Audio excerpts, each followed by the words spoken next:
जिस प्रकार का कल के दिन कोई उनसे झूठ बोल कर पैसा ले जाएगा, सौगंध करा करके ले जाएगा, बाद में लौटाएगा नहीं।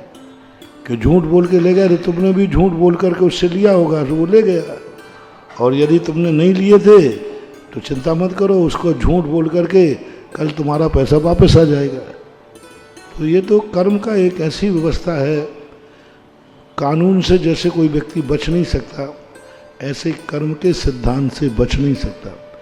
बचेगा तो वो कहीं ना कहीं दूसरे रूप में आएगा जरूर, संक्रमण होता है।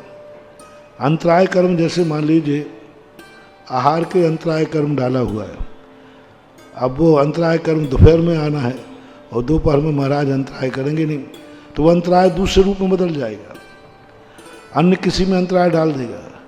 अब हम मंदिर दर्शन करने जाएंगे, दर्शन नहीं होगा, हम स्वाध्याय करने बैठेंगे, लाइट चली जाएगी, क्योंकि इस समय हम आहार तो करेंगे नहीं, तो वो अंतराय अपना रूप बदल देगा, लाभांतराय, भोगांतराय, वीर्यांतराय, किसी अन्य रूप में परिवर्तित हो जाएगा।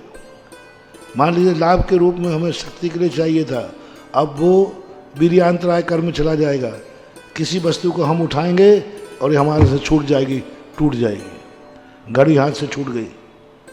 अब ये क्या हो गया, घड़ी उठाने की थी लेकिन उस समय घड़ी को जोर से नहीं पकड़ पाए, वीर्यांतराय कर्म का उदय आ गया, और आना था लाभांतराय कर्म का, लेकिन अब वो कैसे आए, अब तुम्हारी घड़ी फूट गई, तुम्हें नहीं दिखेगा। तो ये सारा बहुत बड़ा डिपार्टमेंट है कर्मों का, बच नहीं पाओगे। आहार का अंतराय कर्म दान में आ जाएगा, भोगो भोग में आ जाएगा, कहीं ना कहीं वो अपना फल देगा। फिर कोई विशुद्ध परिणाम होते हैं तो परमुख से भी चला जाता है। अब परमुख में भी सजाति में जाएगा, विजाति में नहीं जाएगा। ज्ञानावर्णी कर्म के निषेध दर्शनावर्णी में नहीं जाएंगे, ज्ञानावर्णी बदल जाएंगे। अंतराय 5 अंतरायों में बदलेगा, 8 कर्मों में नहीं जाएगा। तो जिस कर्म का उदय चल रहा है उसी कर्म रूप परिणत हो जाते हैं, लेकिन कहीं ना कहीं विपाक तो मिलेगा। बिना उदय में आए हुए कभी भी किसी कर्म का क्षय नहीं होता।